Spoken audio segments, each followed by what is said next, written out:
আপনাদেরকে আমি এই বিষয়টা দেখানোর জন্য জানানোর জন্য বলছি যে আমরা এই যে আমাদের ভাই উনি একজন মানে এখানকার কর্মকর্তা এবং লেখক, তিনি আমাদের জানালেন 1980 সালের দিকে এই সোনারগাঁয়ের যে বড় বড় সর্দার বাড়িটি, সেটির চিত্র ছিল এরকম, যেটা আপনারা এখন দেখছেন। এরপর পরবর্তীতে এটাকেই সংস্কার করার দায়িত্ব নেয় তখনকার পরবর্তীতে যে সরকার আসছেন, এসে 2012 সালে এর আদলটি এই রূপ লাভ করে। পরবর্তীতে এটিকে আরও উন্নত করা হয়, আরও চমৎকৃত করা হয়, অলঙ্কৃত করা হয় এই রূপে আপনারা যেটি দেখছেন।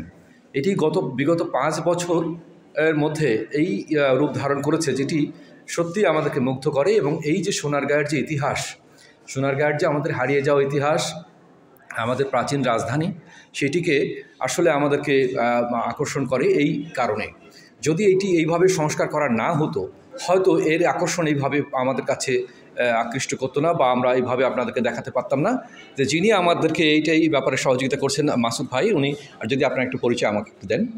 আমি একে মুজাম্মিল হক, রেজিস্ট্রেশন অফিসার, সোনারগাঁও জাতীয়। এবং আপনি একজন লেখক এই বিষয়ের পরে।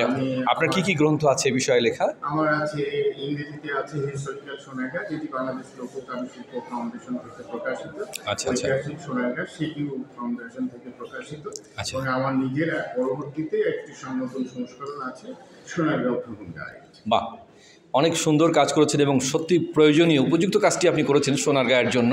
এটি আমি আপনার যে গ্রন্থগুলো জানলাম এবং এগুলো আমি সংগ্রহ করে এ থেকে তথ্য নিয়ে আমরা যে প্রতিবেদনটি তৈরি করব এবং যে আমাদের যে কাজটি ইউনেস্কোকে আমরা প্লেস করব, সেটি আমাদের অনেক সহায়ক হবে বলে আমরা মনে করি। অনেক ধন্যবাদ আপনাকে, মাসুদ ভাই।